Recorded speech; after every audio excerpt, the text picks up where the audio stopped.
بسم اللہ الرحمن الرحیم۔ ایک منافق اور یہودی کے درمیان میں ایک زمین کے مسئلے میں اختلاف و جھگڑا ہو گیا۔ یہودی کا کہنا تھا کہ یہ زمین میری ہے اور منافق کا دعویٰ تھا کہ میری ہے۔ یہودی نے کہا کہ تم مسلمان ہو تو چلو تمہارے نبی کے پاس ہی فیصلہ کروا لیتے ہیں۔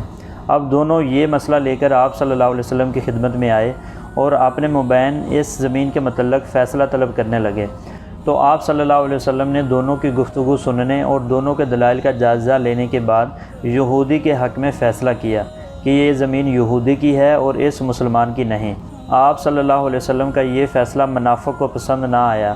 وہ یہودی سے کہنے لگا کہ یہ فیصلہ صحیح نہیں ہوا، لہٰذا ہم حضرت عمر رضی اللہ عنہ کے پاس اس کا دوبارہ فیصلہ کرائیں گے۔ اس کے اوپر بھی یہودی تیار ہو گیا۔ منافق دراصل یہ سمجھ رہا تھا کہ حضرت عمر رضی اللہ عنہ چونکہ کافروں یہودیوں کے متعلق سخت ہیں، وہ اس یہودی کو برداشت نہیں کریں گے اور معاملہ سنتے ہی میرے حق میں فیصلہ کر دیں گے۔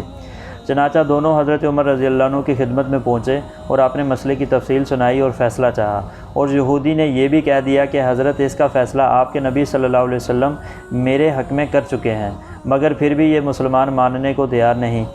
حضرت عمر رضی اللہ عنہ نے پوچھا کہ کیا حضور علیہ السلام نے فیصلہ کر دیا ہے؟ جواب دیا گیا کہ ہاں۔ حضرت عمر رضی اللہ عنہ نے فرمایا تم لوگ یہیں بیٹھے رہو، میں ابھی آتا ہوں۔ یہ کہہ کر حضرت عمر اندر گئے اور تلوار لا کر اس منافق کی گردن اڑا دی اور فرمایا کہ جو آپ صلی اللہ علیہ وسلم کے فیصلے سے راضی نہ ہو، اس کے حق میں عمر کا فیصلہ یہی ہے۔ سبحان اللہ۔ اللہ تعالیٰ حضرت عمر رضی اللہ عنہ کی قبر مبارک کو نور سے بھر دیں، اور اللہ تعالیٰ ہمیں بھی آپ صلی اللہ علیہ وسلم کے ساتھ ایسی محبت کرنے کی توفیق عطا فرمائے۔ دوستو ویڈیو کو لائک کر دیں اور چینل کو بھی سبسکرائب کر لیں تاکہ ہر انفارمیٹیو ویڈیو سب سے پہلے آپ کو مل سکے۔